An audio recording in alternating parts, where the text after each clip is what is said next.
তাৰমানে ধৰক মই প্ৰথমে কৈ ল'ম যে কংগ্ৰেছৰ বিধায়কগৰাকী যেনেকৈ গা এৰা দিয়া মন্তব্যবিলাক দিছে যে অসমত আচলতে চলি আছে কি তেওঁলোক নাজানে যে কৰবাত মানে এটা ইনচিডেন্ট হৈছে তেওঁলোকৰ প্ৰেচিডেণ্টে কোনো খবৰে নাই নাজানে আজিলৈকে গতিকে বিধানসভাত দুৰ্নীতি হৈছে দুৰ্নীতি উদঙোৱাৰ দায়িত্বটো কাৰ হাতত অপজিশ্যনত যে যিসকলে বহি আছে তেওঁলোকৰহে গতিকে এই গা এৰা দিয়া মন্তব্য লৈ তেওঁলোকে বিধানসভাত আহাৰ কি প্ৰয়োজন এইটো মই আচৰিত পাওঁ আচলতে গতিকে এই কথাটো এই গা এৰা দিয়া মন্তব্যৰ পৰা আপোনালোক বিৰত থাকক ভালকে শিকক ৰাইজৰ হৈ কাম কেনেকে কৰিব লাগে আপোনালোকৰ নিজৰ দায়িত্বটো পালন কৰক গোটেই অসমত দুৰ্নীতি ভ্ৰষ্টাচাৰে ছানি ধৰিছে আপোনালোকৰ খবৰ নাথাকে এদিন দুদিন পিছে পাই কেনে ধৰণৰ কথা হুদা ডাঙৰীয়া কিবা এটা প্ৰতিক্ৰিয়া প্ৰকাশ কৰিব হুদা ডাঙৰীয়া খবৰ কাগজত যোৱা ৩-৪ দিন ধৰি হুদা ডাঙৰীয়া ৩-৪ দিন ধৰি খবৰ আপোনাৰ পৰা আপুনি নীতি শিক্ষা দিব নালাগে ডাঙৰীয়া শুনক আপুনি নীতি শিক্ষা দিব নালাগে বিধানসভা চলি থকা অৱস্থাত আমি এই কথাবিলাক অহা নাছিলে যেতিয়া বিধানসভা শেষ হৈছে বিধান শেষ হোৱাৰ পিছত ঈদৰ একদিন পিছত এই কথাবিলাক আহি আছে পেপাৰত আহিছে পেপাৰত অহাৰ লগে লগে আমি আন্দোলন কৰিম নেকি আমি পেপাৰত অহাৰ লগে লগে আন্দোলন কৰিম নেকি আমি আলোচনা কৰিম যদি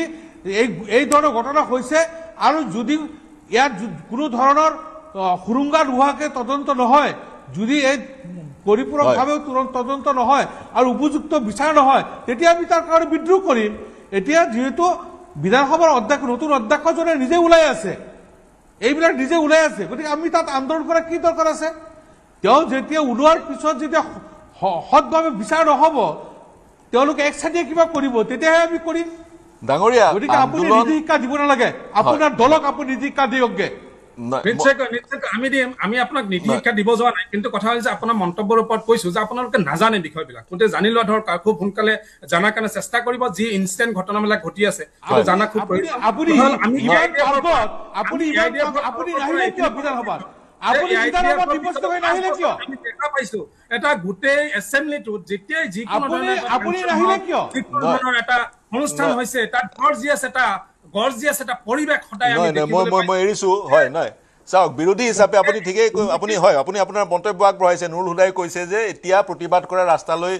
নামি অহাৰ সময় নহয় তেওঁলোকে অপেক্ষা কৰিব আলোচনা কৰিব তাৰপিছত প্ৰতিক্ৰিয়া প্ৰকাশ কৰিব তাৎক্ষণিকভাৱে কিন্তু তেওঁলোকৰ সভাপতি গৌৰৱ গগৈ একো প্ৰতিক্ৰিয়া প্ৰকাশ কৰা নাই বিশ্বজিৎ দৈমাৰীৰ ক্ষেত্ৰতো কোনো ধৰণৰ প্ৰতিক্ৰিয়া প্ৰকাশ কৰা নাই কিয় প্ৰতিক্ৰিয়া প্ৰকাশ কৰা তাৰ ব্যাখ্যা দাঙি ধৰিলে কিন্তু নিউজ পেপাৰতে বাতৰিয়ে শিৰোনাম দখল আজি ৩-৪ দিন ধৰি কৰিয়ে আছে শিৰোনাম দখল কৰি আছে গতিকে আমি নাজানো আমি চাই ল'ব লাগিব এইবোৰ মন্তব্য বিৰোধীৰ কিমান দূৰ গ্ৰহণযোগ্য সেয়া অসমৰ ৰাইজে বিচাৰ কৰিব মই ষ্টুডিঅ'লৈ আহিব লাগিব সভাপতি